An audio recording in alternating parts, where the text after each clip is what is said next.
Vivi, Sí, tengo una pregunta. Abrí el chat porque así voy viendo en caso de que hayan consultas. ¿Esto se ve en el compartir pantalla o no no, aparece? no Ah, ya, aparece. perfecto. Súper, ya, genial. Ya, súper. Eh, bueno, yo soy Vivian Sousa, me presenté en la primera clase, no me voy a detener a hablar de mí nuevamente.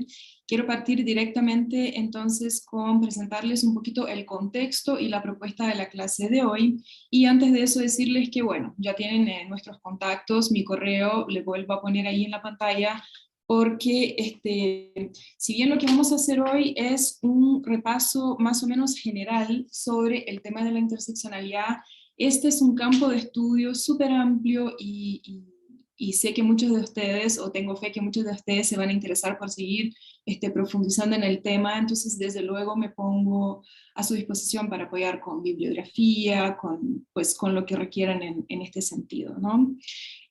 Vale, puedes adelantar, por favor. Bueno, entonces un poquito pensando, la propuesta de la clase ha ido cambiando en función también de lo que han ido contestando en el formulario y de lo que estuvimos conversando la clase anterior.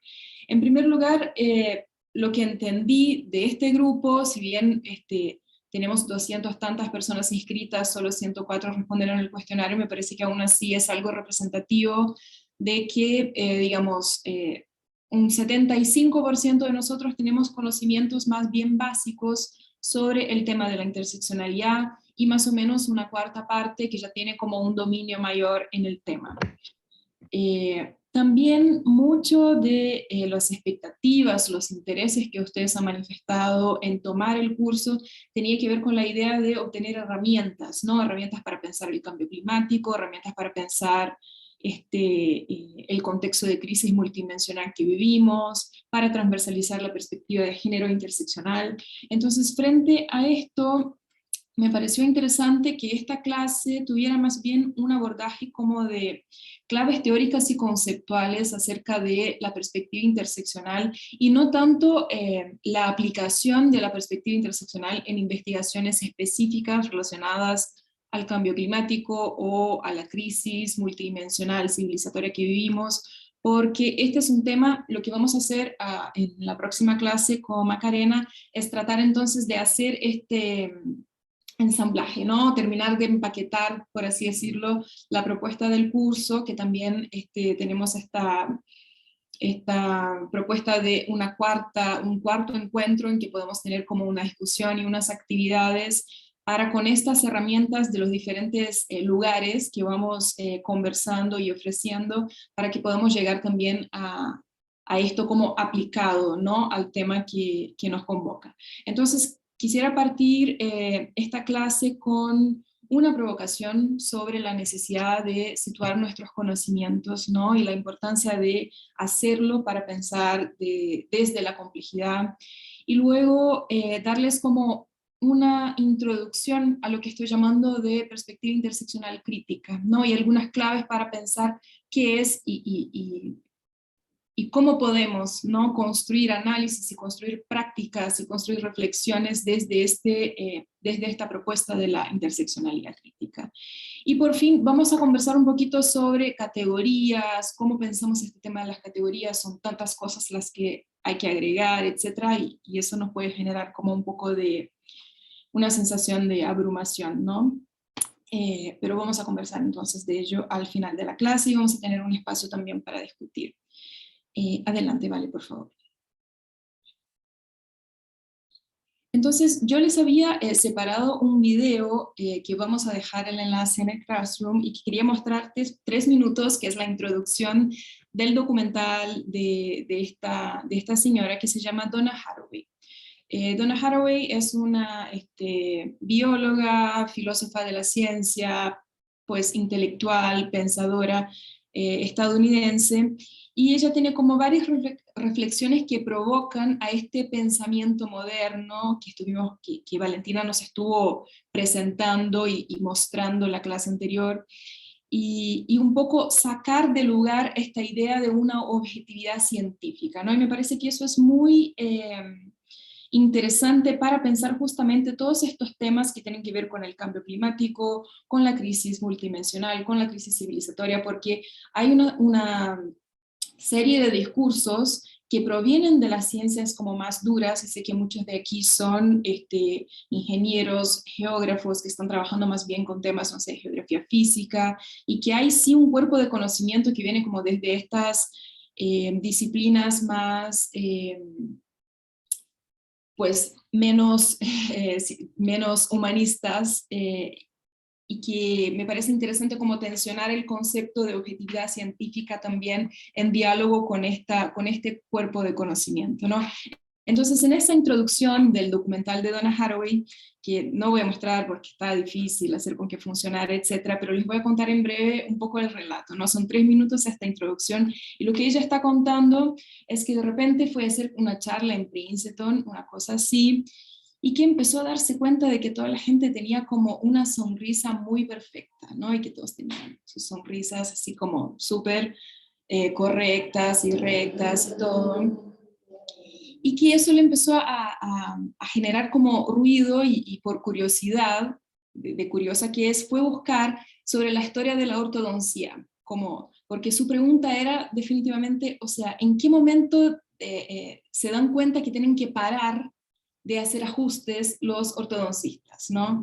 Entonces, en su investigación llega a la conclusión, basada en estudios históricos de cuando se va construyendo la disciplina de la ortodoncia, de que este ángulo recto, ¿no?, que vemos en las mandíbulas y todo eso, digamos, el modelo ideal de la mordida, a partir de la cual estamos todos siendo ajustados, ¿no?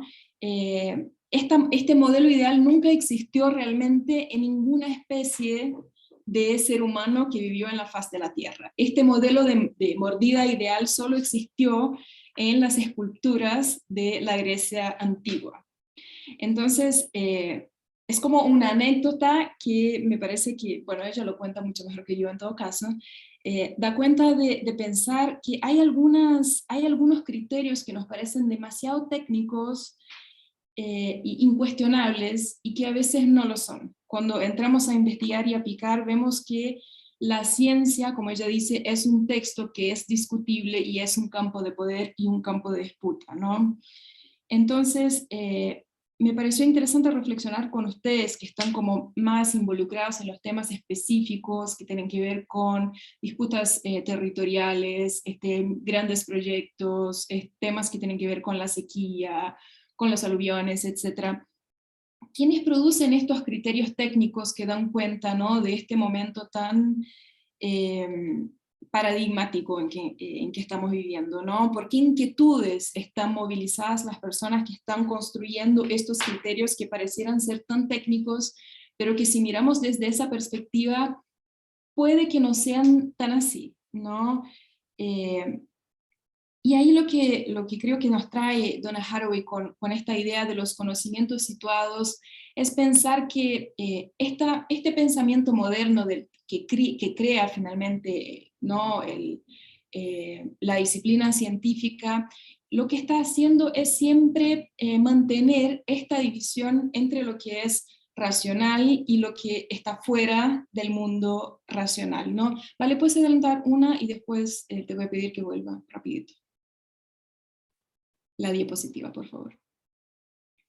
Sí, justamente porque ahí lo que veíamos la clase pasada, ¿no? Este proyecto de dualismos opresivos, ¿no?, que es muy característico del pensamiento pues que nos rige, ¿no?, del pensamiento colonial, occidental, moderno, está entendiendo que entonces hay un mundo que es el mundo de la razón, que está desconectado del mundo de la emoción, que es lo que produce también esta posibilidad de desconectar la cultura y la naturaleza, desconectar el ser humano de la naturaleza como si nosotros no fuéramos naturaleza, ¿no?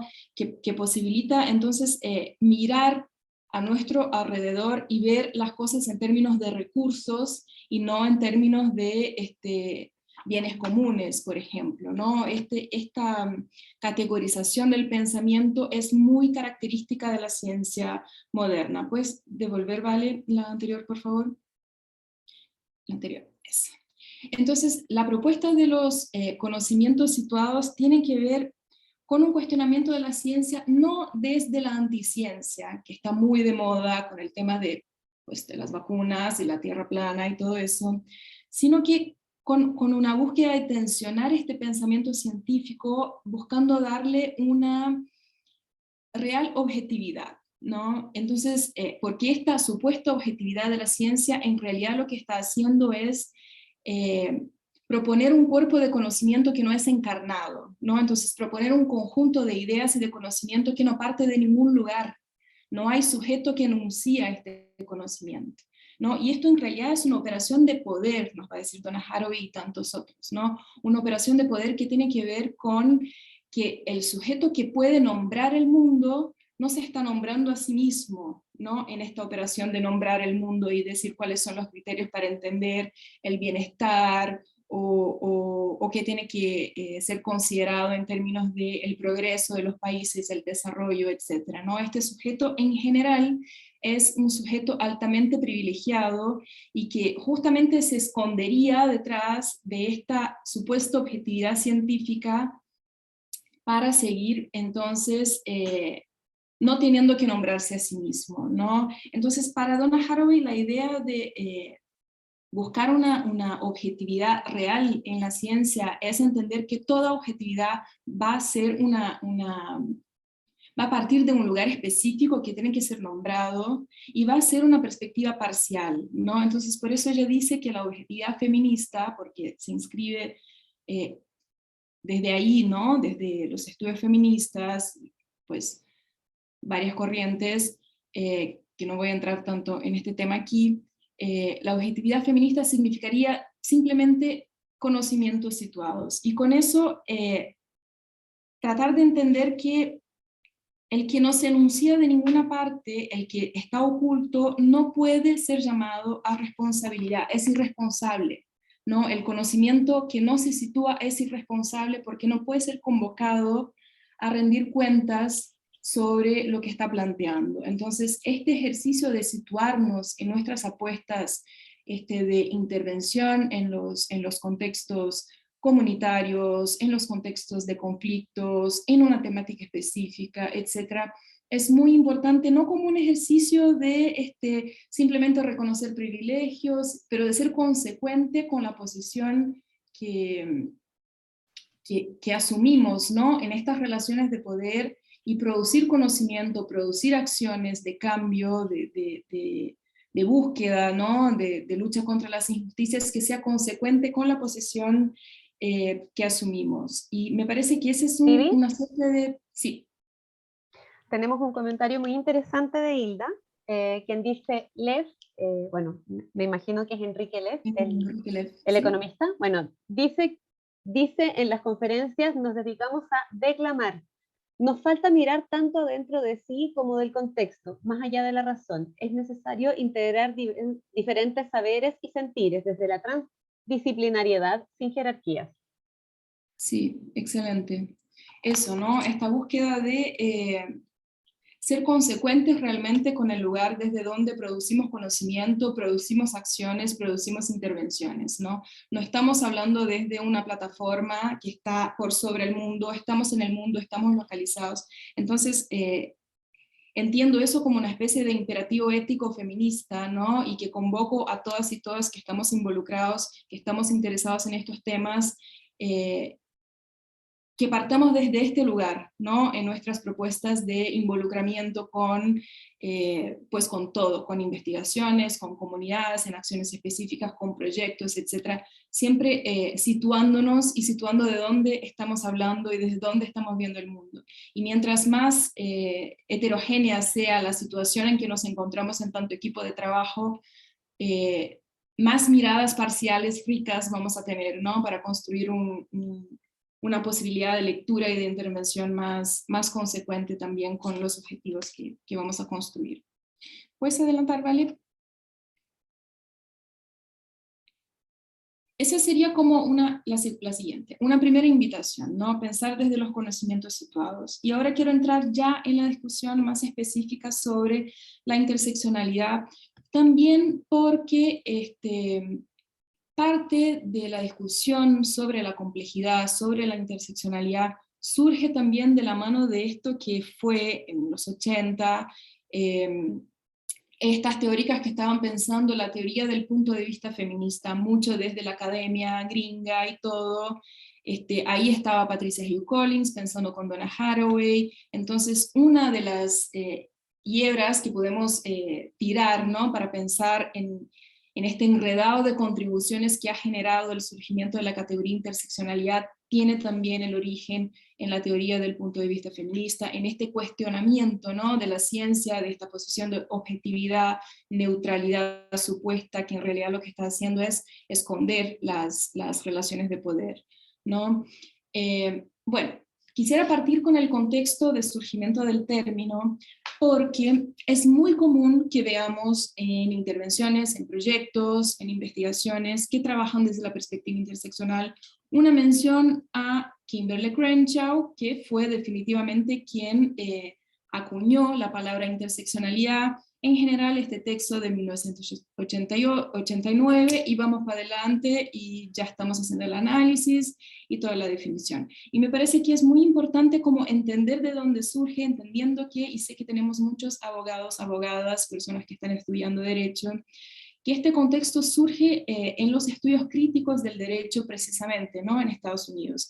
Y lo que necesitó hacer Crenshaw, porque ahí tiene mucho que ver, me parece que hay un paralelo interesante con por ejemplo, lo que es la antropología bajo demanda de Rita Segato, ¿no?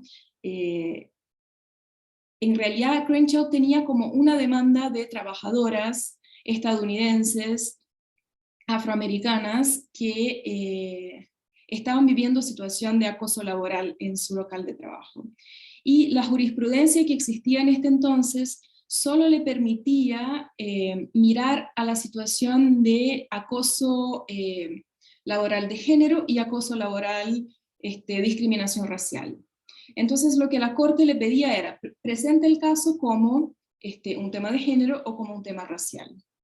Y cuando hizo uno y hizo otro, la Corte desestimó sus argumentos porque decía, mira, hay trabajadoras mujeres y estas no han sido discriminadas. Hay trabajadores hombres y estos no han sido discriminados. Entonces, ¿dónde quedaban las mujeres negras que sí estaban siendo discriminadas, ¿no? Entonces, en realidad, cuando nace el concepto, es con un cuestionamiento tanto de la dogmática jurídica, por supuesto, como de la propia crítica feminista del derecho y de la crítica no racial del derecho, que no estaban dialogando entre ellas. Entonces, fue necesaria crear una categoría que diera cuenta de esta imbricación, de esta conexión como íntima entre las dos categorías, porque es verdad que habían, por ejemplo, el caso más famoso, el de General Motors, había mujeres trabajando en General Motors de hace 50 años, entonces no podríamos hablar de acoso laboral de género, ya que había mujeres, pero todas estas mujeres eran blancas. Y no podríamos hablar de discriminación racial en el local de trabajo porque habían hombres negros trabajando desde siempre, pero todos eran hombres, ¿no? Los negros eran hombres, las mujeres eran blancas. Entonces, finalmente, lo que se devela con esto es que muchas veces lo que hacen las categorías, hombre, mujer, negro, indígena, es que la operación oculta en todo eso es la selección del grupo dominante al interior de la categoría. Entonces, cuando hablamos de mujeres, en general pensamos en las mujeres que son parte de un grupo dominante.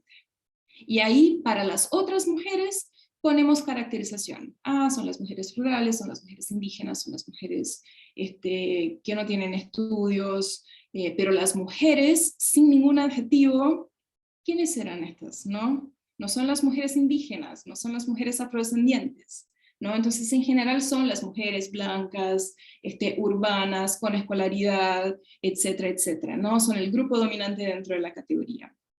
Un poco entender como este lugar de donde proviene el término en sí mismo, pero, y ahí puedes seguir, Vale, nos parece muy importante también en este ejercicio de situarnos, pensar que esta categoría no surge de la cabeza de esta señora que por una iluminación vio que estaban pasando discriminaciones que se interconectaban, ¿no? ¿Puedes seguir, Vale, con la diapositiva? Perdón, sí, quería primero plantearte una pregunta que nos llegó Ok. y que es de Tamara Ramos, quien pregunta, ¿cómo nos situamos? ¿Se hace escribiendo una biografía en la investigación que se difunde? Pienso desde la práctica, perdón, para quienes nos dedicamos a la investigación en ciencias sociales, por si pudieras abordar esto, querida. O sea, sí, esa es una forma, no necesariamente una biografía, porque no se trata tanto de pensar nuestras identidades. Entonces hago la lista de identidades, reconozco mis privilegios, porque eso también sería como cristalizar un poco nuestras posiciones que son fluidas, ¿no? Y vamos a conversar de eso.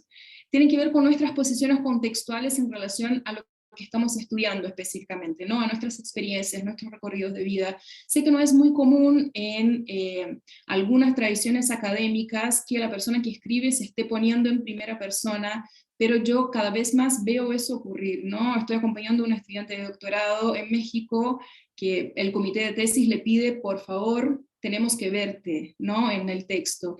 Y yo soy muy partidaria de eso, también creo que es una forma como muy sincera de plantear un proyecto de investigación, ¿no? No desde un lugar desconocido, que uno no se coloca como sujeto investigador, porque definitivamente eso tiene impactos, ¿no? En lo que podemos percibir de la realidad que estamos tratando de percibir. Quiénes somos, cuáles son nuestras experiencias y cómo estas se relacionan con lo que estamos tratando de estudiar. Yo creo que es una forma. Bueno, voy siguiendo y seguimos conversando. Lo que les quería contar, claro, justamente no es un concepto que surge de la iluminación de una sujeta, más bien esta propuesta de situarnos, cuando hacemos eso para pensar una genealogía de la idea, de las ideas, que es algo que a mí me interesa mucho en términos como más intelectuales, ¿no? Pensar de dónde vienen los conceptos y cómo podemos sacar provecho de conocer este recorrido, ¿no? Hicimos un ejercicio con estudiantes el semestre pasado de rastrear los orígenes de la interseccionalidad a partir de América Latina y el Caribe, ¿no? Entonces, en la siguiente diapositiva les voy a mostrar un poquito el mapa que nos armamos, pero algo que hemos ido entendiendo de esta multiplicidad de voces, que antes de que surgiera la palabra ya estaban planteando el problema, es que había una lectura clara de una necesidad de pensar el mundo de manera multidimensional, ¿no? Entonces, por ejemplo, les cuento, ¿no? En el Brasil, en los años 70-80, había un fuerte movimiento feminista, había un fuerte movimiento antirracista conformado por personas afrodescendientes. Las mujeres negras no estaban contempladas en el feminismo, no estaban bien contempladas en los movimientos antirracistas afrodescendientes, porque sus temas, la especificidad que se suele decir de sus temas era siempre dejada de lado por esta operación de poder que tiene que ver con privilegiar al dominante en la categoría, ¿no? Entonces, lo que ellas ven, y en muchas otras luchas vamos a ver ocurrir lo mismo, es que no puedo pensar solo en clave de género con las feministas, no puedo pensar solo en clave de raza, etnia, con mis compañeros afrodescendientes. Tengo que pensar las dos cosas a la vez, porque si no, no existo en el mundo. No puedo dividir quién soy en uno u otra cosa, no puedo dejar para después una parte de lo que me constituye en el mundo, ¿no? Entonces, en todas estas experiencias que hemos ido identificando, que han ido dando contenido y sentido a la interseccionalidad antes de que la palabra existiera, hay una comprensión común de que la desigualdad social difícilmente es producto o puede ser explicada por un único factor, una única categoría, ¿no? Entonces hay esta negación de los marcos de análisis que ignoran la imbricación de estas relaciones de poder. Y ahí, con los feminismos, nosotras que venimos de ahí, estamos muy acostumbradas a escuchar la idea de ponernos los lentes violeta, ¿no? Que quiere decir, una vez que empezamos a mirar el mundo a partir de la categoría de género, se nos hace muy difícil dejar de ver cómo el género es estructural y estructurante en las desigualdades. Entonces, para eso nos ponemos los lentes violeta, que incluso está medio como antiguo este discurso, pero se sigue usando, ¿no? quizás el llamado de la interseccionalidad sea justamente a cambiar estos lentes violeta por unos lentes multifocales, ¿no? Que nos permitan ver el género sí como categoría estructural y estructurante, pero no como única explicación de la desigualdad social. Y ahí, Vale, puedes seguir rapidito la siguiente. Y ahí es cuando hago el puente con la discusión que tuvimos en la clase pasada de por qué no estábamos de acuerdo con este planteo de Françoise Dubon, que es que es la primera en nombrar, ¿no?, el término ecofeminismo, de que el feminismo, al liberar la mujer, libera la humanidad entera. Porque si pensamos también, pues, en una clave como más de la teoría decolonial, de las prácticas decoloniales, vamos a ver que el mismo sentido de la palabra mujer es muy restricto, ¿no? Entonces, avanza, Vale, una, por favor. Estoy haciendo como un juego con las diapositivas, pero prometo que va a tener sentido. Entonces, por ejemplo, aquí está como un poquito del mapa que nos armamos, ¿no? Pensando estas genealogías, ¿no? Entonces, cuando la primera a la izquierda, Sojourner Truth, es una mujer que ha sido esclavizada en Estados Unidos y que ha participado de una convención por los derechos de las mujeres a votar.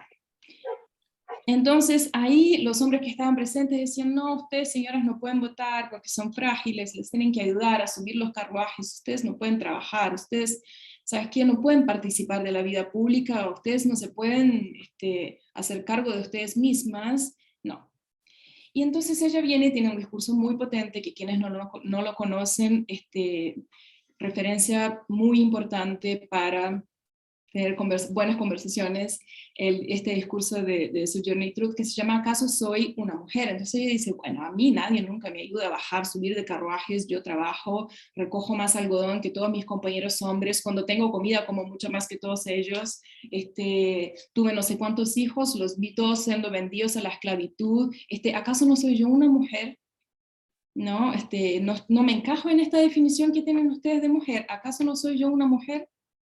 Y bueno, si pensamos en clave de la teoría de colonial, van a decir, ¿sabes qué? No, no eres una mujer.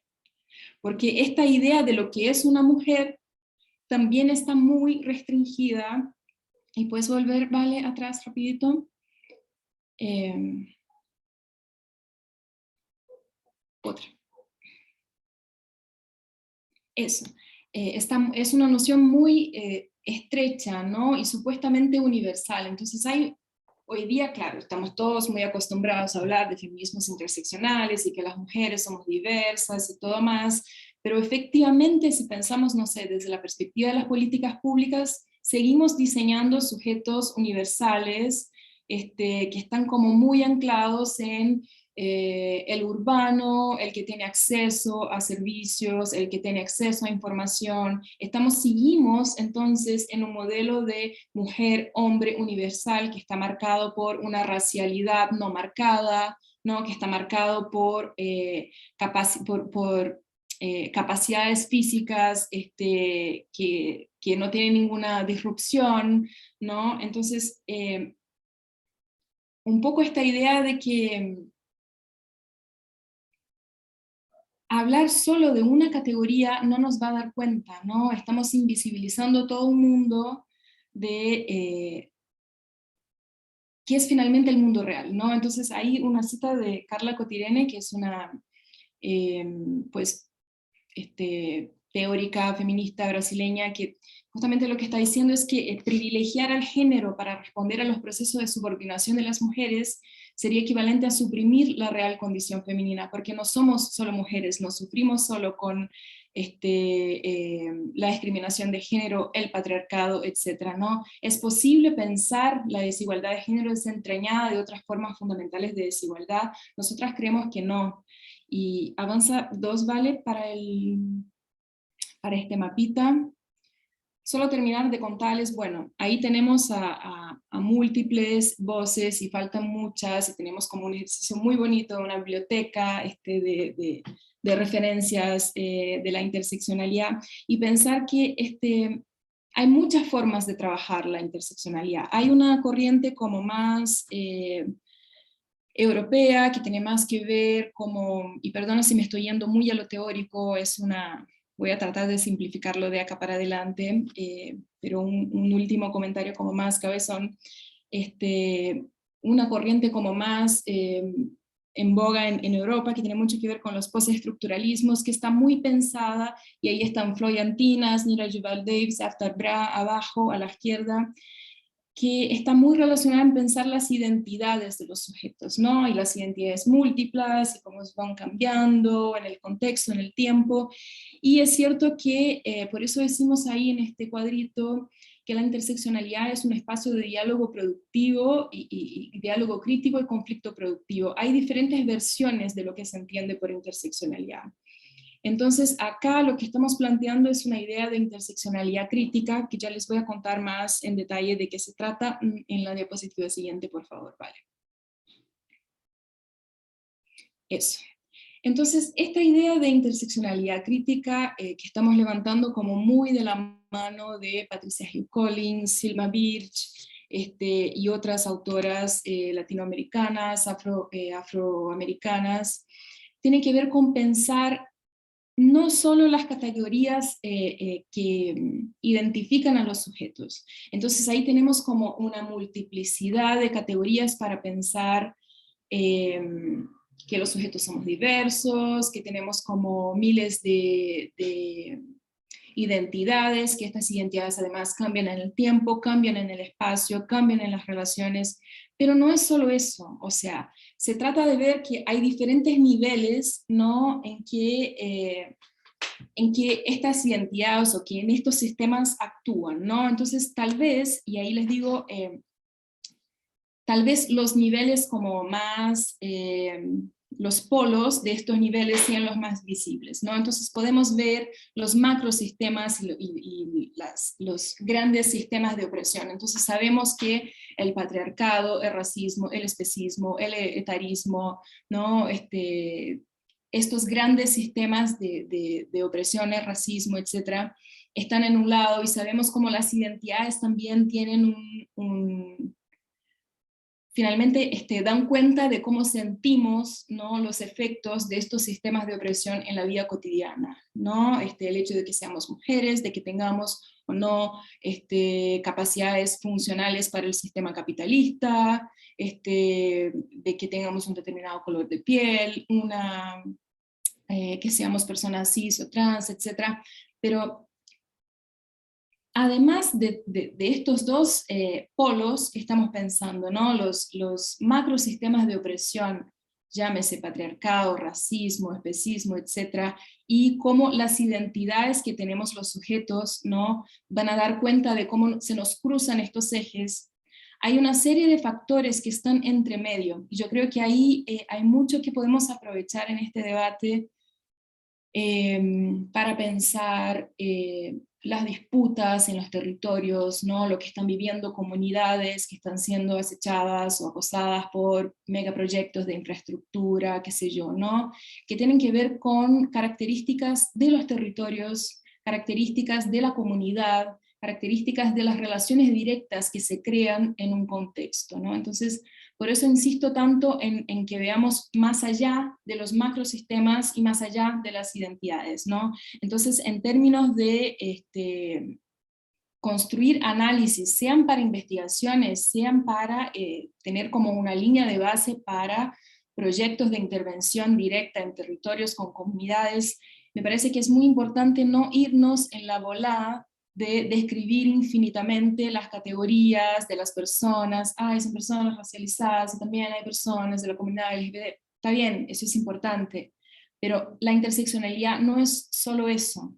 Si nos quedamos solo en describir identidades, despolitizamos todo el tema, porque se nos olvida la radicalidad que tiene que ver con las estructuras de poder, ¿no? Y esas estructuras tienen un rol muy concreto y definitivamente muy concreto en los territorios y en los contextos, ¿no? Entonces,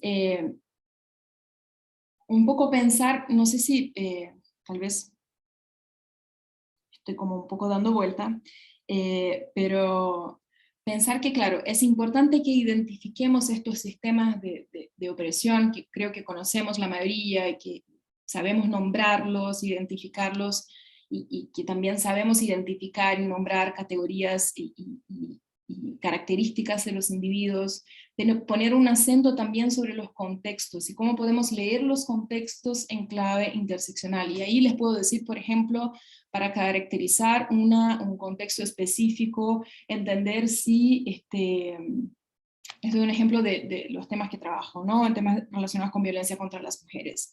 Podemos pensar si las mujeres indígenas, si las mujeres pobres, afrodescendientes, que viven en barrios marginales, son más o menos, están más o menos expuestas a la violencia. Podemos pensar por ahí, eso puede ser un análisis interseccional, sí, puede ser.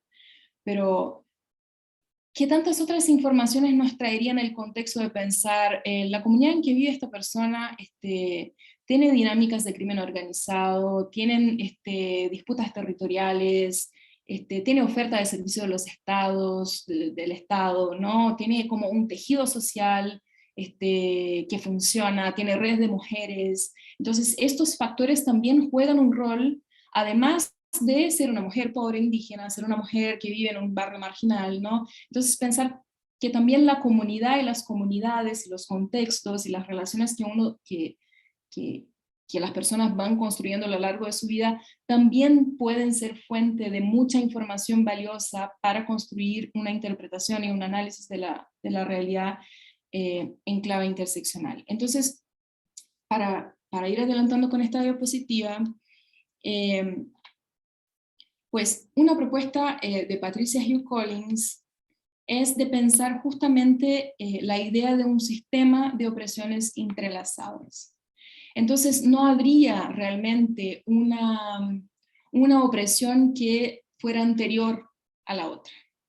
En la propuesta de Colonial vamos a encontrar la idea de que con el capitalismo nace o se globaliza, por así decirlo, un modelo de patriarcado, un modelo de racismo, un modelo de clasificación de los cuerpos, un modelo de clasificación de las identidades sexuales y las, ¿no? Que es un modelo que a partir del proceso colonial se vuelve global, ¿no? Entonces, por eso decimos muchas veces de una matriz de poder moderno colonial. La modernidad sería la cara que se ve, que se muestra de este proyecto, y la colonialidad sería la cara que no se muestra de este proyecto, ¿no? Sería todo eso que estaría en la parte de abajo en este esquema que no encontramos desafortunadamente en español, pero que está hablando de lo que son los privilegios arriba, de lo que son estas opresiones y también resistencias, ¿no? Y creo que es algo muy interesante y muy importante de tomar en cuenta. Este discurso de la vulnerabilidad, tenemos que tener como cierto ojo con eso, ¿no? Y creo que es muy común también en las discusiones sobre cambio climático, resiliencia, ¿no? Esta idea de la vulnerabilidad.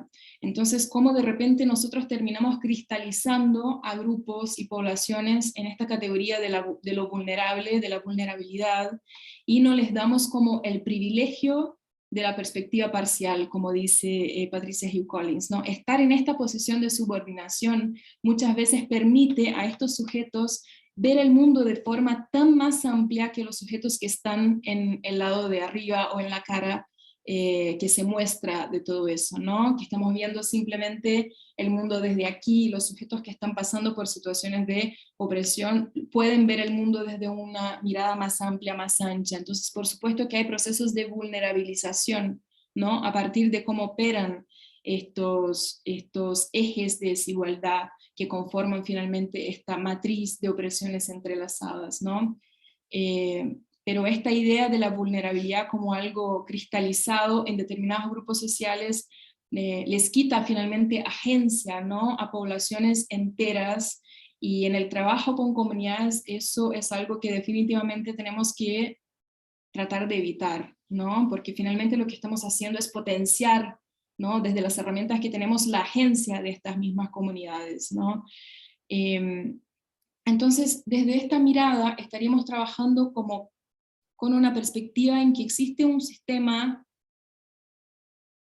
en que todas estas opresiones están interligadas y que todos nosotros estamos posicionados en todos estos ejes. No hay eje en que no estemos posicionados, en definitiva, ¿no? Tal vez estemos posicionados en privilegio, en una posición de privilegio relativo en un eje, en una posición de opresión o resistencia en otro, y eso también es parte de cómo opera y de esta dinámica, ¿no? Entonces, esta figura del sistema y esta matriz que podemos diseñar, y estos múltiples ejes que definitivamente van a dar cuenta de las experiencias cotidianas, ¿no? De las relaciones de las relaciones sociales, de los procesos de desigualdad y de las experiencias individuales, ¿no? Vale, adelante. Sí, y ahí quería traer una diapositiva que Vale no tuvo, parece que no tuvo, ¿cierto, Vale? La oportunidad de comentar en la clase anterior, ¿o sí? No. Sí, no, o sea, muy, muy someramente, porque justo se acabó el tiempo, así que perfecto si la retomas ahora. Sí, no sé si quieres hacer algún comentario antes, si yo te sigo o si... No, dale nomás. Si creo Ya. que hay algo que complementar o algo así, lo hago. Dale nomás. Perfecto. No, lo que me pareció interesante traer a esta discusión en este momento respecto de la interdependencia, es pensar que, claro, la interdependencia también nos da cuenta de esta imbricación de los procesos, ¿no? Esta imbricación de las realidades cuando tratamos de hacer los análisis sociales de comunidades en nuestras intervenciones. Y yo creo que algo que estuvimos pensando con Vale, con Maca, al armar este curso, era que, claro, a todas nosotras nos sale como muy fácil la idea de división sexual del trabajo y sabemos de lo que estamos hablando la mayoría, ¿no? De cómo los trabajos de cuidado están históricamente a cargo de las mujeres y culturalmente a cargo de las mujeres, y qué significan los trabajos de cuidado para el sostenimiento de la vida, ¿no? Y para la construcción de comunidades que tengan el derecho a vivir, porque sin el cuidado no hay posibilidad de vida, ¿no? Entonces está muy, en todas las discusiones que tienen que ver con la conservación de los territorios, etcétera, hay mucho, y cuando esta lectura está hecha en clave de género, hay mucha esta noción de cómo las mujeres han sido cargadas, ¿no? Con el trabajo de cuidados, con los trabajos del hogar, con lo que significa la conservación de las comunidades, y ahora como las mujeres salvadoras que van a salvar y conservar los bosques, las aguas, ¿no? Porque supuestamente con esta otra mirada que vimos de los ecofeminismos más esencialistas, nosotras lo tenemos como desde adentro, ¿no? Nos surge hacer este trabajo. Pero hay otros conceptos que no nos están tan a mano, me parece, y que son parte también de eso, que es pensar la división internacional del trabajo, porque creo que perdimos definitivamente esta dimensión de ver cómo el mundo se sigue organizando en norte-sur. Entonces, vean, Canadá tiene unas políticas maravillosas de conservación forestal y de reforestación, y todo un discurso muy lindo de la diversidad, de la inclusión, el financiamiento de las nuevas tecnologías para hacer frente al cambio climático, etcétera, pero es el capital canadiense que está destruyendo territorios enteros en América del Sur, en América Latina, en África. Entonces, pensar esta idea de división internacional del trabajo, yo creo que nos trae como un poquito más de radicalidad a nuestras propuestas, ¿no? Relembrarnos de que sigue habiendo una división norte-sur muy fuerte, en que nosotros en esta ecuación estamos en el polo de proveer, somos recursos, no somos sujetos, somos recursos, ¿no? Entonces somos mano de obra barata, somos territorios que pueden entregar todo a cambio de la vida, ¿no? Para tener un poquito más de plata en la balanza comercial, qué sé yo. Entonces, y junto a eso, la idea de división racial del trabajo, porque, no sé, con Valentina conversábamos, no sé, los procesos de migración muy recientes, 5, 7, 8 años en Chile, más especialmente en Santiago y otras regiones, ¿no? Entonces hay unos discursos que dicen, bueno, está bien porque estos inmigrantes hacen el trabajo que los chilenos ya no quieren hacer. ¿Y quiénes son estos inmigrantes? En general, personas racializadas que están en posiciones de trabajo muy, muy, muy precarias. Entonces, hay como una suerte de reserva de mercado, ¿no? De estas posiciones precarizadas que tienen que ver con labores de limpieza, mantención de la vía pública, los trabajos que uno no quiere hacer. Entonces dejamos para los inmigrantes, para los racializados, etcétera, pensar de que cómo se sostiene la economía de Estados Unidos si no son los trabajadores inmigrantes mexicanos de Centroamérica, etcétera, ¿no? Entonces pensar que además de una división sexual del trabajo, para pensar el tema de cuidados y para pensar como las dinámicas, ¿no? De mantención de la vida, hay una serie de otros conceptos que podemos lanzar mano que nos dan cuenta de esta complejidad, ¿no? De cómo es importante no mirar al tema con una sola categoría, en este caso la categoría de género o la categoría de división sexual del trabajo, para dar cuenta de estos otros procesos que se imbrican y que se entrelazan, porque hay reserva de mercado para mujeres indígenas como trabajadoras del hogar, ¿no? Adentro que se llaman puertas adentro, ¿no? En muchos países. Las trabajadoras del hogar que trabajan puertas adentro son mujeres indígenas, no son solo mujeres, ¿no? Entonces, y lo podemos pensar también con la provisión de cuidados en Europa, mujeres latinoamericanas que van a Europa a proveer cuidados, etc. Entonces, ¿cómo podemos como tratar de ir haciendo esta, esta complejización, ¿no? De la mirada a partir de diferentes categorías? Pues, Vale, ¿quieres agregar algo? ¿Tienes alguna reacción? Estaba pensando un poquito en torno a algo que pudiese ejemplificar quizás de mejor forma o sumar en realidad a lo que comentaste tú en términos de la división internacional del trabajo. Y se me ocurre de hecho un cruce que probablemente nos haga mucho ruido, o al menos a mí me lo hizo.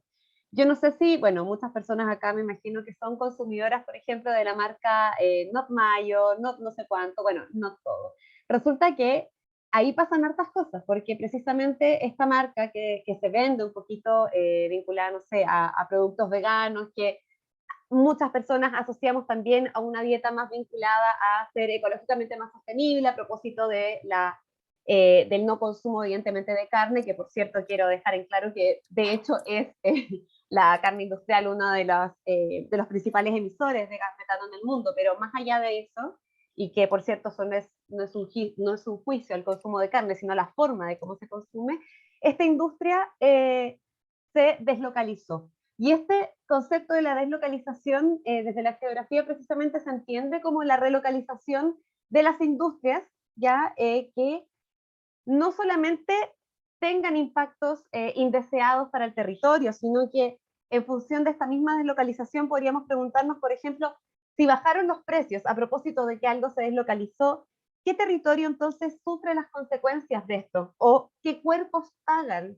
ya con trabajo precario, perdón? ¿Ya? Y esto nos permite también fijarnos no solamente en nuestros consumos, entendiendo que no es el cambio de consumo precisamente lo que probablemente va a permitirnos transitar a un mundo ecológicamente sostenible, sino rechazar precisamente esa producción, que son cosas distintas.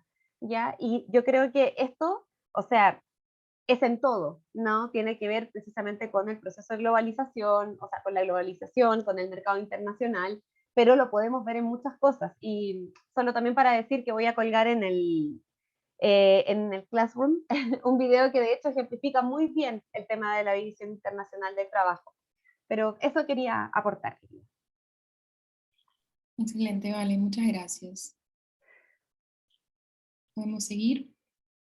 Sí, también hay una pregunta interesante, ya que me parece interesante plantear ahora. Es de Rocío Oces, que dice, una consulta sobre las discusiones sobre vulnerabilidad en cambio climático y quitar el privilegio de la perspectiva parcial. ¿Cómo se trabaja eso desde la interseccionalidad? Aparte de visibilizar que existe una perspectiva más amplia del mundo, que tienen a quienes categorizan en lo vulnerable. Se me ocurre pensar el ejemplo de, un ejemplo que, bueno, que les comenté que estoy acompañando a un estudiante de doctorado que tiene un trabajo con niñeces.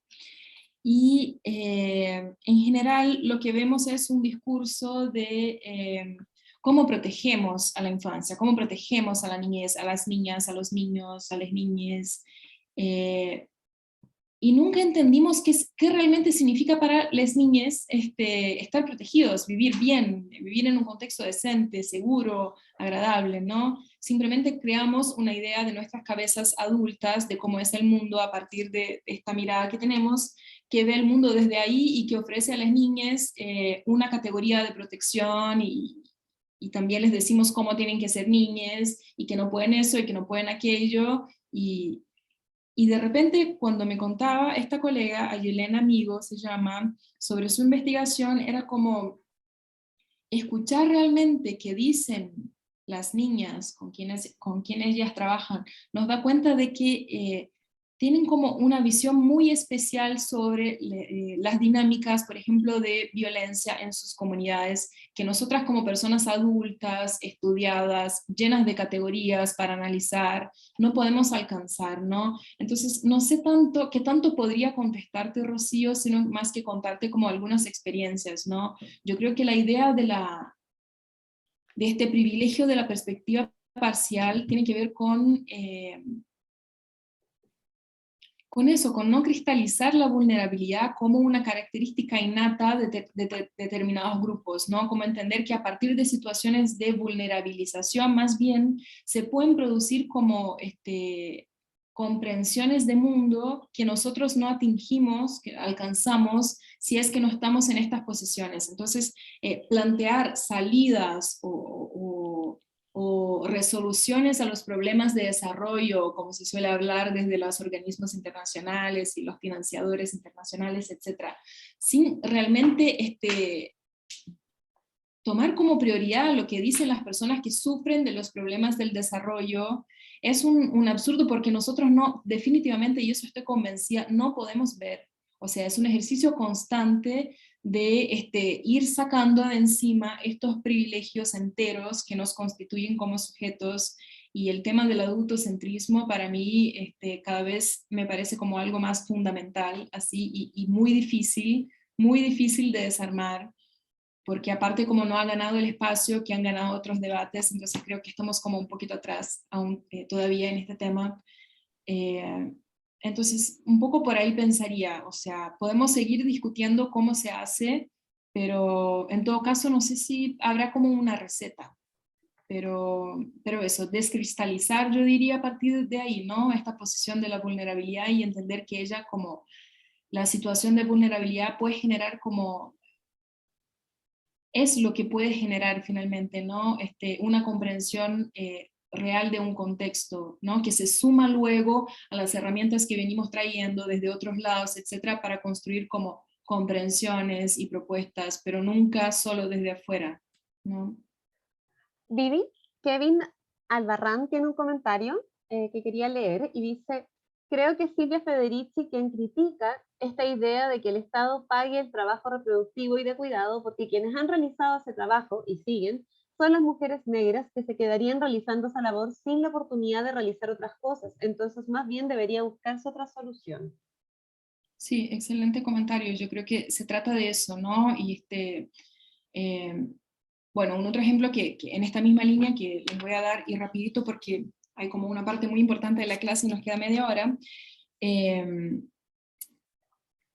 bueno, en esta misma autora que ya mencioné, Carla Cotirene, ella, una brasileña, afrobrasileña, hace un análisis de las políticas públicas de prevención pues atención a violencia contra las mujeres, ¿no? Entonces 10 años de política pública, 10 años de ley de femicidio, no sé qué, no sé cuánto tal. Resultado, una baja en los homicidios de mujeres blancas, una alza en los homicidios de mujeres negras. ¿Qué significa eso, no? Entonces una de las cosas que ella plantea es que las políticas, las intervenciones, todo lo que ha sido construido, el aparato estatal, la institucionalidad, ha sido construida desde la perspectiva principalmente de mujeres blancas que tienen el privilegio cultural, acceso a los recursos, que han estudiado en las mejores universidades, que están en los partidos políticos, que tienen poder de incidir. Entonces, la efectividad de las políticas públicas para este grupo de la población fue mucho más alta. Ahora, la efectividad de estas políticas públicas para un grupo de la población que no está representado, cuya mirada no ha sido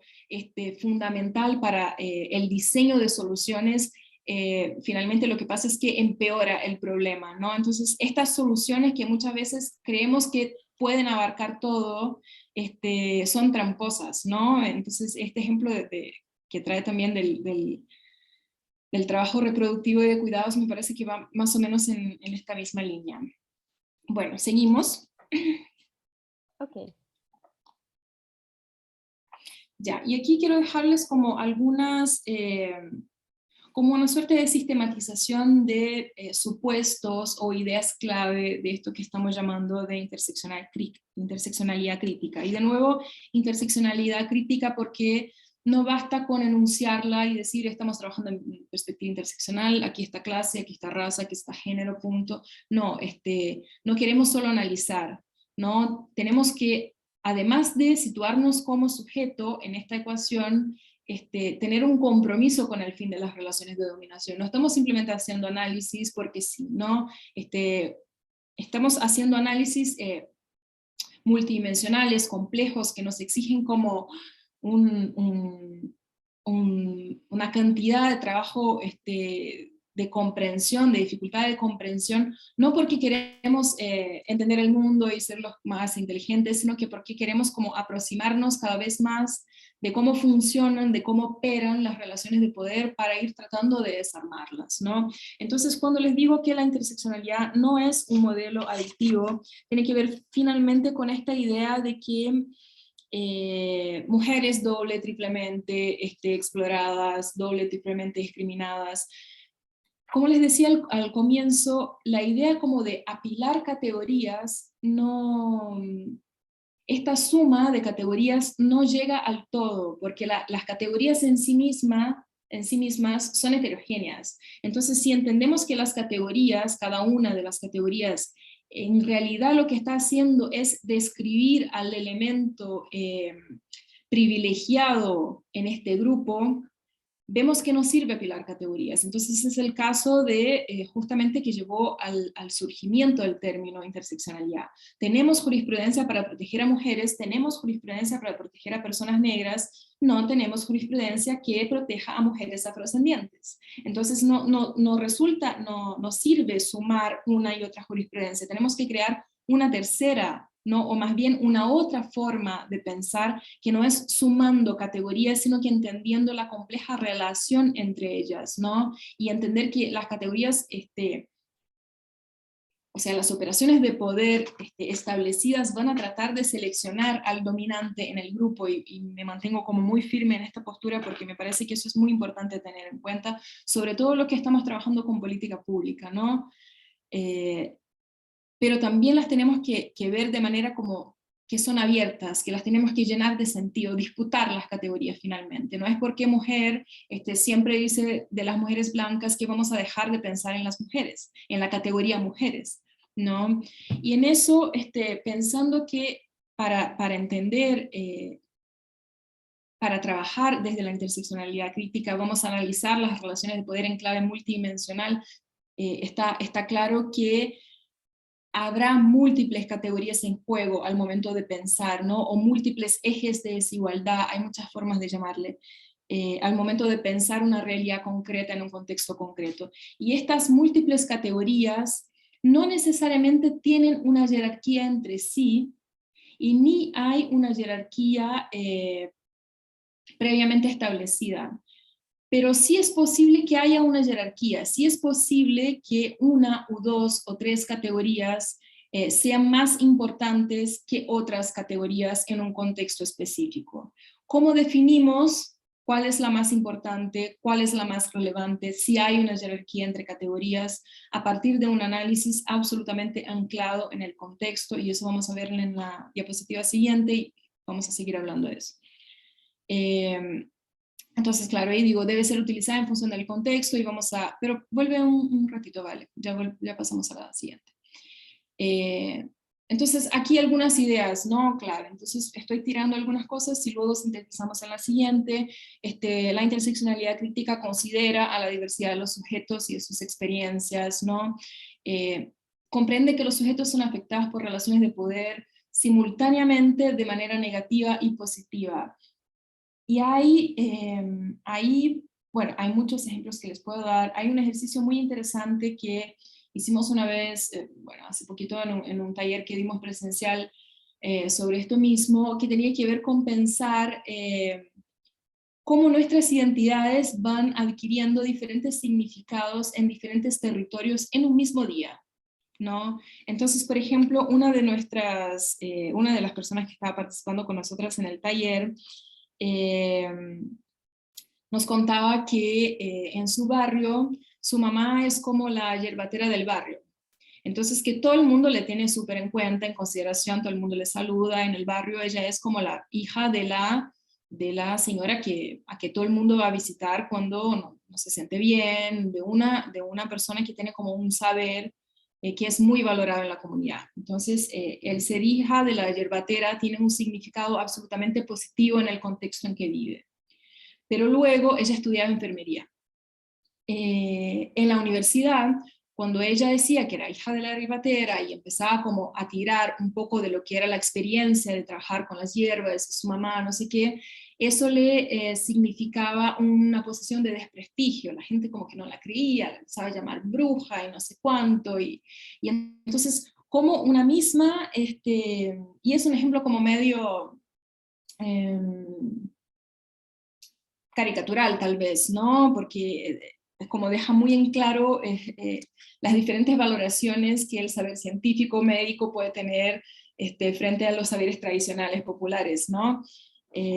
Pero no todo es privilegio y no todo es opresión, ¿no? Cada una de nosotras está posicionada, como les decía, en todos estos ejes de poder, y necesariamente vamos a estar en posiciones de privilegio relativo en algunos momentos y en posiciones de opresión en otros momentos, ¿no? Y a la vez en un mismo momento en situaciones de privilegio relativo y opresión. Entonces, salir un poco de esta lógica del blanco-negro, y empezar a ver los grises también de las situaciones, ¿no? Y por eso mismo que decimos que la interseccionalidad no está solo mirando las vulnerabilidades y los desprivilegios, está pensando también en el lado privilegiado de la ecuación, ¿no? Y es importante que lo nombremos, porque si no, eso queda sin nombrarse de por siempre, ¿no?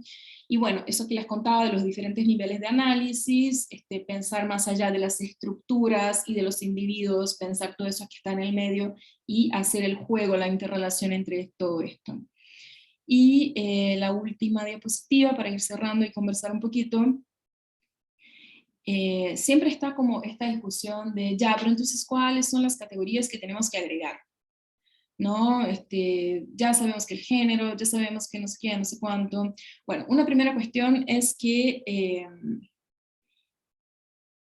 si fuéramos como elaborar las listas de cuáles son los ejes de desigualdad, cuáles son las categorías, es una tarea que no termina nunca y es una tarea que es inherentemente incompletable, ¿no? Y algunas corrientes van a decir que esto es un problema, ¿no? Que la interseccionalidad en realidad lo que plantea es un problema porque todo el rato agregar cosas nuevas y ya no se puede y es demasiado y uno no da cuenta, ¿no? Y en realidad lo que podemos hacer es pensar al revés, en realidad esto como la multiplicidad y la complejidad como una postura política, ¿no? Que se abre, que se permite ser permeada por las nuevas discusiones y las nuevas demandas que van surgiendo en el contexto. Entonces, para mí, el tema del etarismo se dice, o edadismo, o ¿cómo se dirá? Adultocentrismo, ¿ya? Y Edadismo, está bien edadismo. no era un tema realmente hace muy poco. Y, y claro, escuchando y permitiéndome también como permear por estas discusiones que van ganando espacio y que van ganando cuerpo y que uno va viendo también el rol que tienen. Entonces, la importancia también de estar comprometidos con esta autorrevisión constante y permitirnos permear por los otros debates, las otras categorías, las otras reivindicaciones que van surgiendo. Bueno, entonces ahora LGBTQIA+, sí, y sigue y suma, y es importante nombrar y visibilizar y darle espacio a los diferentes reclamos que van surgiendo, ¿no? El riesgo que tenemos con eso es de reforzar la separabilidad entre las categorías en lugar de mirar a su interacción. Entonces en la primera figura tenemos, claro, todas las categorías estas Y en la segunda figura tenemos como el intento de gráfico, obviamente, de verlas en interacción, ¿no? Entonces, cuando nos preguntamos, ya, entonces, ¿cuál es agregar? ¿No? Estoy aquí en el territorio, sé que el género, y sé que la clase, y sé que no sé qué, ¿y cuál es agregar? Cuando partimos de esta comprensión de que todos estamos situados en todos los ejes, más que agregar, vamos a tratar de pensar en qué podemos, con fines de análisis, simplificar y por ende prescindir de, ¿no? Entonces todos los ejes de desigualdad, todas las categorías van a tener un rol en la configuración de una situación concreta que estemos analizando, que estemos participando, que estemos viviendo. Pero para fines de simplificación vamos a tratar de entender a partir del contexto, ¿no? Cuáles son las categorías que surgen como prioritarias. Entonces, y ahí hay algunas claves, ¿no? Yo estoy muy convencida de que es muy difícil construir un análisis de la realidad social de cualquier tipo que sea, que no considere la categoría género. O sea, para mí es absolutamente imprescindible que el género sea una categoría de análisis en todos los análisis que hagamos, ¿no? Y a mí me parece también que en muchos casos las categorías de clase, de raza, de edad, de estatus migratorio, local de residencia, nivel educativo, y ahí podemos pensar en las categorías territoriales también, ¿no? Cómo ellos pueden explicar un determinado contexto.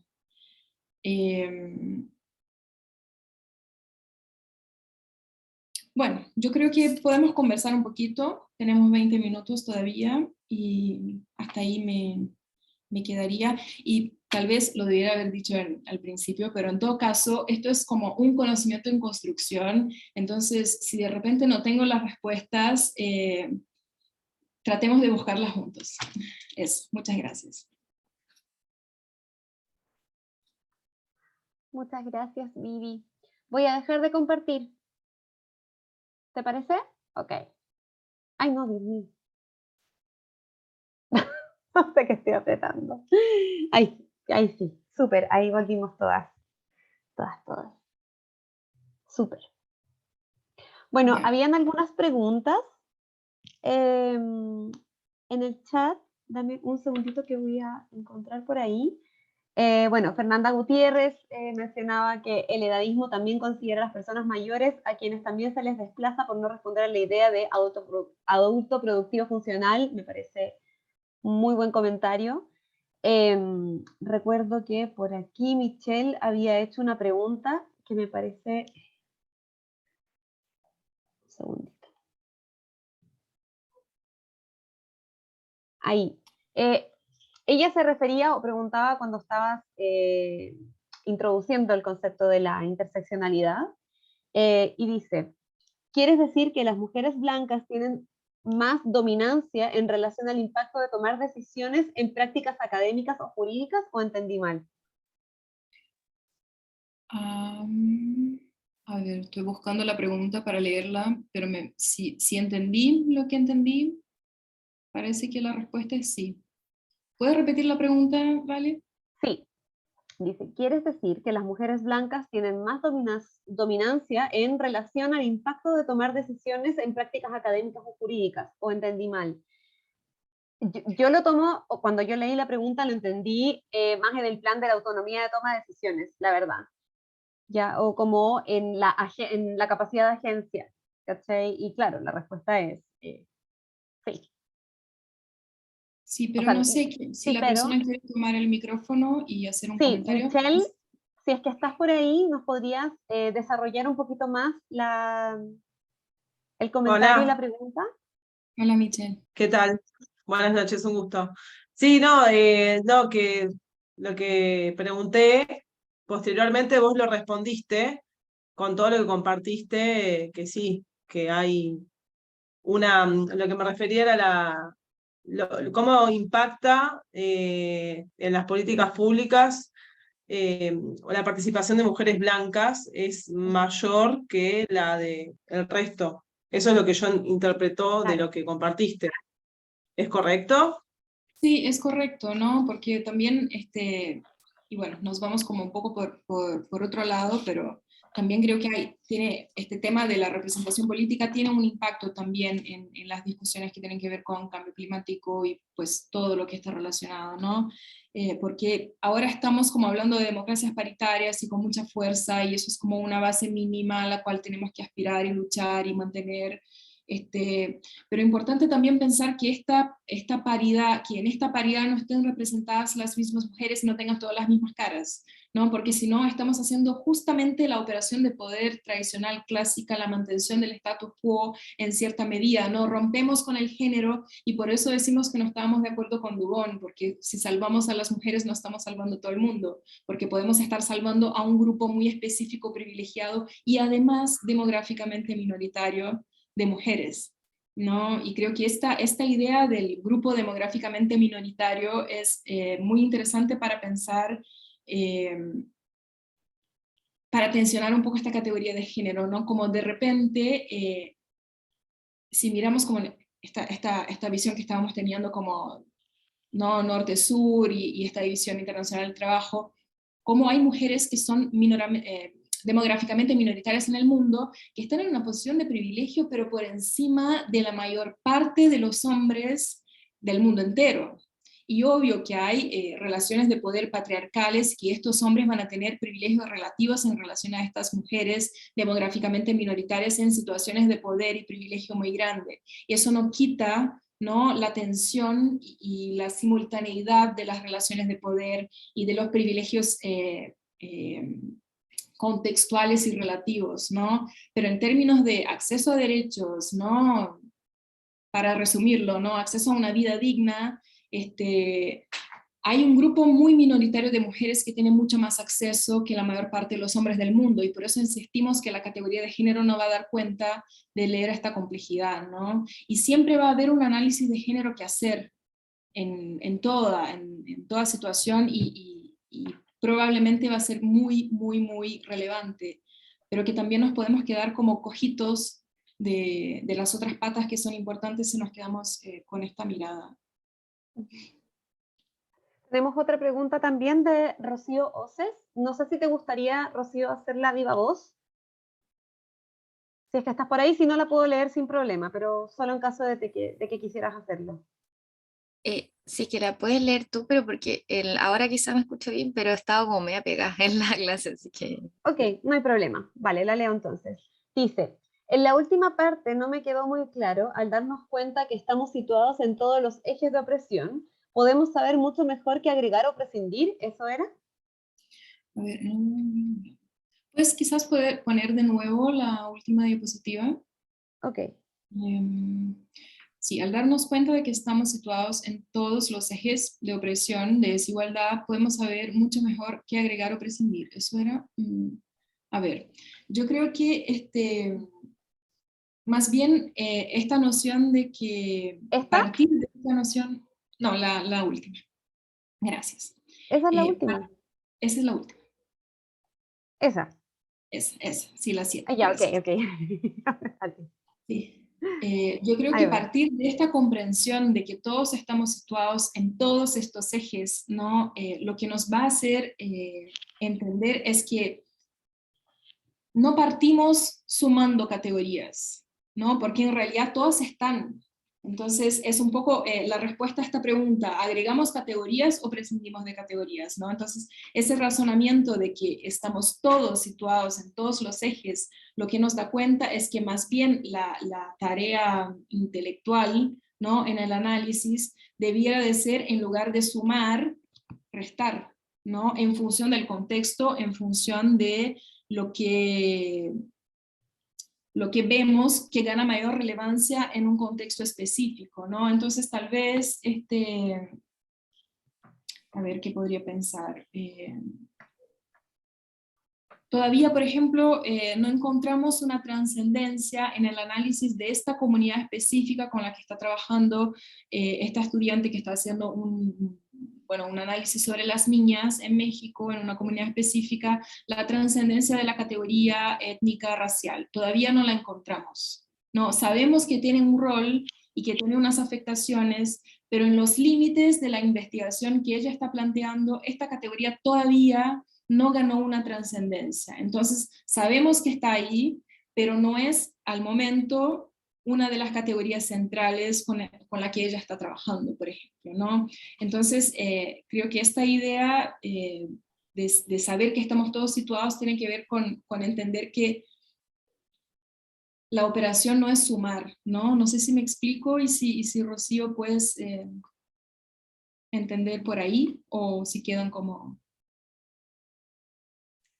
Voy a probar a ver si me escucho bien, pero sí, me quedó más claro esa idea de que también, como se mencionaba, me parece la diapositiva anterior, de como esta idea de que la interseccionalidad no es aditiva, creo que era algo así, o la idea era que no fuera aditiva, pero en el ejemplo que diste ahora, y discúlpeme si me tomo la palabra solo para terminar la idea, pero de que la persona de la cual hablas que estaba haciendo la investigación, entonces como la categoría o lo que ella estaba estudiando como el eje de análisis, no tenía un rol tan relevante en el contexto en el cual ella quería estudiar esto. Eso era lo que, como el ejemplo que da. Sí, exactamente, ¿no? Entonces, es eso, es entender, sabemos que todas las categorías, sabemos que el edadismo, que el patriarcado, que el racismo, que todas están presentes porque es esta matriz que mostramos, ¿no? Todas están en operación y esta operación no es idéntica en el tiempo, en el espacio, ¿no? Se va reconfigurando en el tiempo, en el espacio, en el contexto. Y a depender de los límites, de lo que queremos mirar, de lo que queremos analizar, algunas cosas saltan más a la vista que otras. Entonces, en realidad lo que ella quería hacer, siguiendo con este ejemplo, era un análisis de género con las niñas.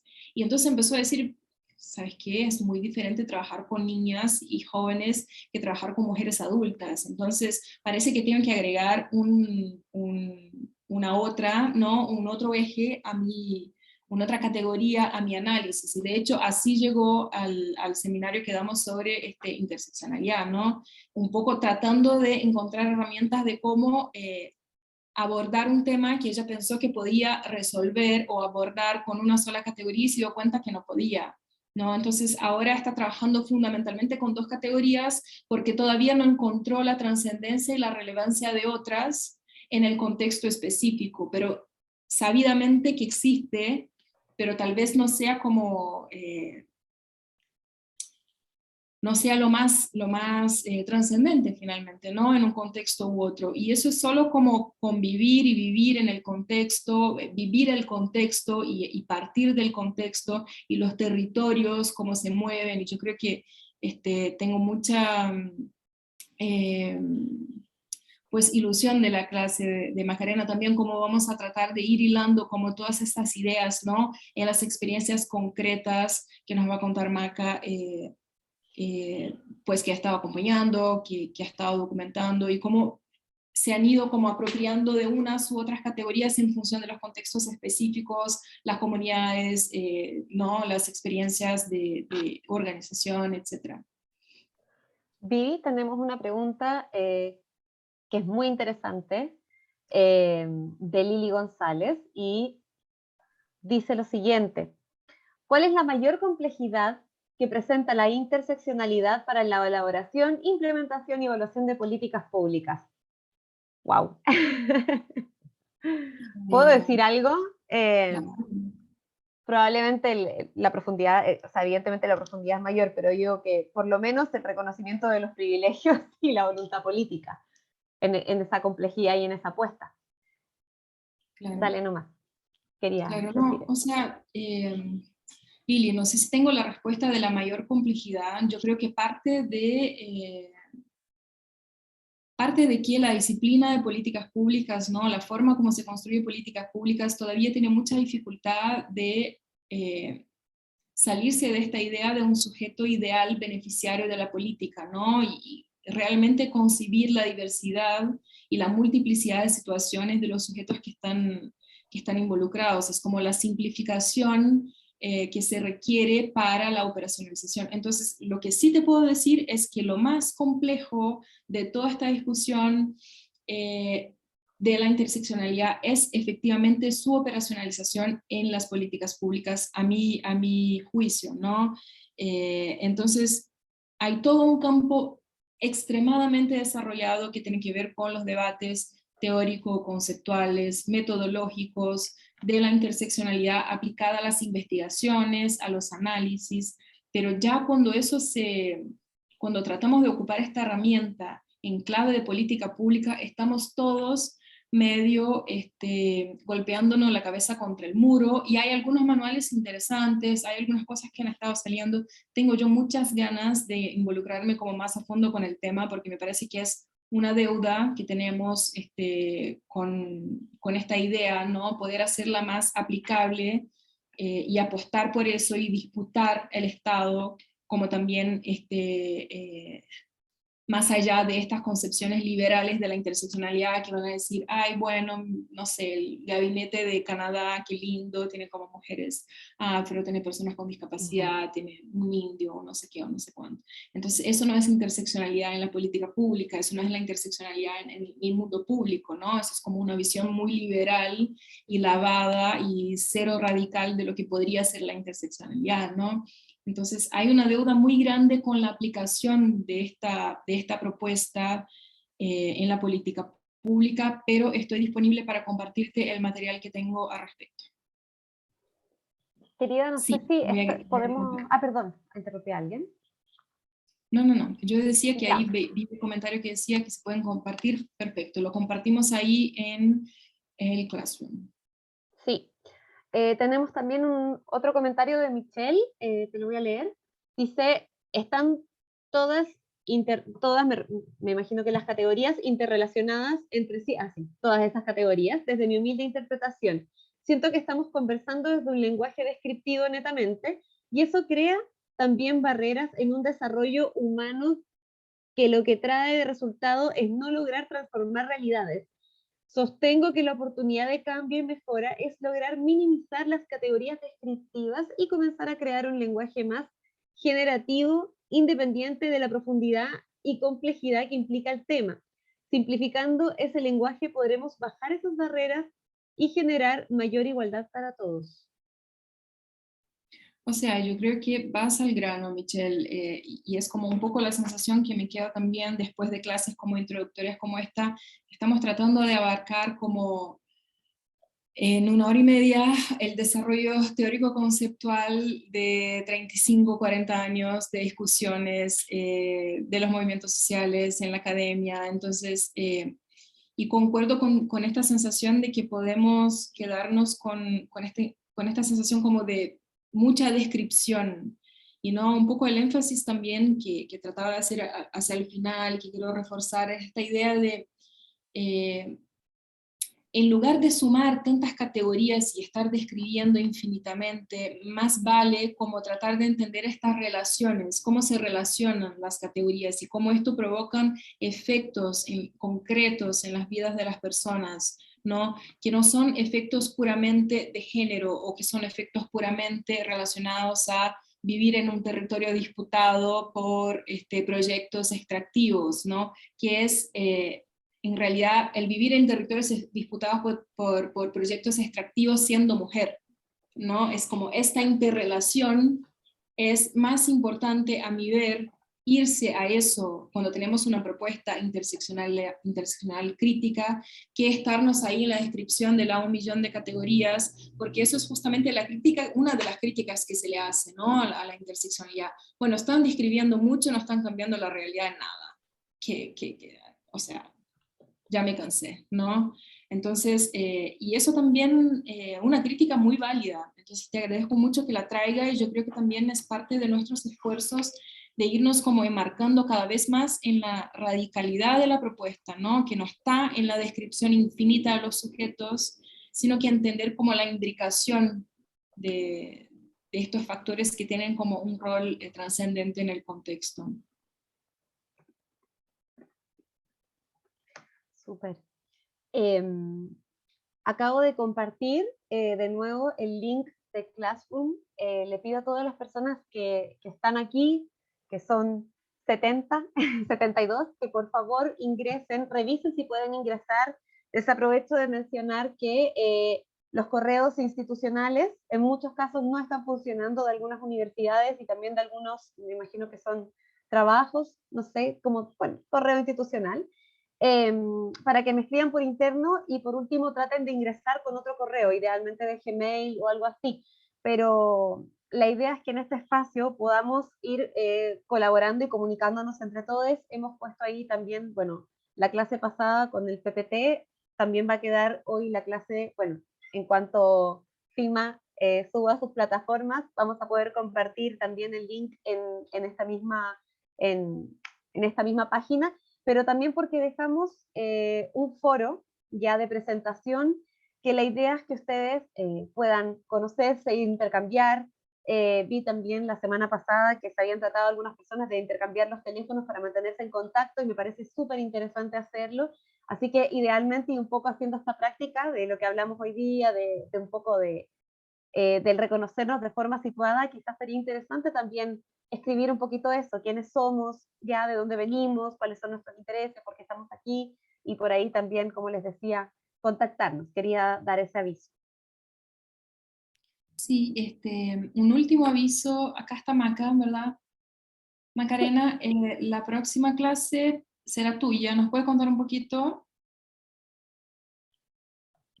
Hola a todas y todos, disculpen que llegué un poquito tarde, así que no estuve para el inicio de la clase, pero Vivi, gracias por tu clase, estuvo hermosa y aprovecho de dejarla a todas y a todos invitadas para la siguiente clase, que la idea es que volvamos a la clase de la Vale, que volvamos a la clase de la Vivi y empecemos a ver cómo estos conceptos o cómo estas categorías y desde una perspectiva ecofeminista se han ido modelando en algunos casos en los que he tenido como, o sea, he estado presente acompañando o desde el rol de abogacía comunitaria que hacemos en ONG FIMA, y también que analicemos este tema en el caso del proceso constituyente chileno. Yo sé que hay harta gente acá que es de afuera, que no es de Chile, así que también hacerles como una breve introducción a lo que está pasando, porque la verdad es que una nueva constitución puede ser o no, ahí tendremos que conversar una herramienta también para poder movilizar estas cosas que hemos estado conversando, ya como una estructura normativa que rige todo hacia abajo y en verdad condiciona un poco, o no sé si condiciona, pero es la manifestación de un pacto entre todas y todos, cómo vamos a vivir dentro de un territorio determinado, así que a ver si es que funciona o no como una herramienta para poder movilizar las cosas que estamos conversando ya. Eso todo en nuestra Y siguiente Maca, clase. te Y vemos la semana próxima, ¿verdad? ¿O no? no, eso es importante, pero no sé si eso ya está conversado, ¿sí? Ah, ya, súper. Conversamos así que La, dale nomás. ya, bacán. La próxima clase, eso sí, se va a correr un martes, entonces no va a ser el siguiente martes, sino que va a ser el martes 26. A la misma hora, de la misma forma que no hemos estado conectando, pero se corre un martes más y eso hace que la siguiente clase también se corra otro martes. Eso, entonces hacemos un break la semana que viene para que puedan ir procesando estas cosas y que lleguen con Para que muchas lean sus ideas lecturas. para el tramo Aprovechen de final. leer la bibliografía. Sí, yo Eso. estoy al debe con eso, pero la voy a subir hoy, ¿ya? Y lo voy a subir al Classroom también. Igual le voy a enviar el correo, pero recuerden, por favor, ingresar al Classroom. Y yo no sé, a mí me gustaría saber si hicieron la tarea que habíamos dejado estipulada la clase pasada. ¿Alguien vio el documental? No puede ser, pero la profesora vio el documental. Oigan, pero chiquillos, tienen que ponerse al Tamara, día, ahí por Tamara lo vio, favor. dijo. Sí, ahí Tamara lo vio. A ver quién lo vio, quiero saber la verdad. Pongan un corazoncito quienes Wow, hayan visto el ahí documental. hay quórum. Ah, ya, veo personas ahí con corazones, súper. Astrid me pasó lo mismo, yo lo vi anoche y dormí mal. No. Ya, pero yo encuentro que de verdad el documental, bueno, además de entregar una panorámica bastante crítica de la situación en la que está, de ilustrarla muy bien, para mí es súper propositiva. Es una invitación al hacernos cargo y de hecho de cruzar todo lo que hemos estado conversando estas dos clases para poder hacer una apuesta sustantiva de transformación emancipatoria, ya de un tránsito necesario y más que necesario urgente, porque me parece que si no, nos vamos a enfrentar a condiciones que todavía no conocemos, que son muy inciertas, y eso genera, por cierto, mucha angustia. Y esa angustia, de hecho, tiene un nombre, a ver si quizás alguien lo sabe por ahí, alguien sabe cuál es el nombre de esta angustia en el marco de la crisis climática, multisistémica, civilizatoria, ansiedad, no. ¿No? A ver si por ahí sale. Es la solastalgia. ¿Cómo se escribe? Solastalgia, así se llama. Ay, no, se lo mandé directo a alguien. ¿Es que, perdón? Solastalgia. Ah, solastalgia, gracias. Vale. Sí, es solastalgia. Fuera de net, no lo sé, pero sabes que lo voy a buscar y en caso de encontrarlo lo voy a colgar también en nuestro clase, ¿ya? Bueno, entonces para quienes no lo vieron, se quedan con esa tarea pendiente. Bueno, mal por ustedes que acumulan trabajo, todos sabemos que eso no está tan bien. Bueno, muchas gracias, que tengan feliz Gracias, final que de estén año. bien. Nos Se vemos Un en abrazo cariñoso Muchas a todas, a gracias. todos. Chao. Sí, recuerden entonces que la próxima semana tienen un break, aprovechen mucho de leer, de ver los documentales que les estemos, bueno, el documental ahí también hay otras cosas que les vamos a ir compartiendo, así que para que regresemos con toda la fuerza el martes subsiguiente, el martes 26. Muchísimas gracias, hasta luego. Que estén Chao. muy bien. Muchas gracias, que estén Gracias, bien. linda Chao, noche. Hilda, mucho gusto. Chao, que estés muy gracias. bien. Gracias, muchas gracias. Chao, gracias. Chao, chao.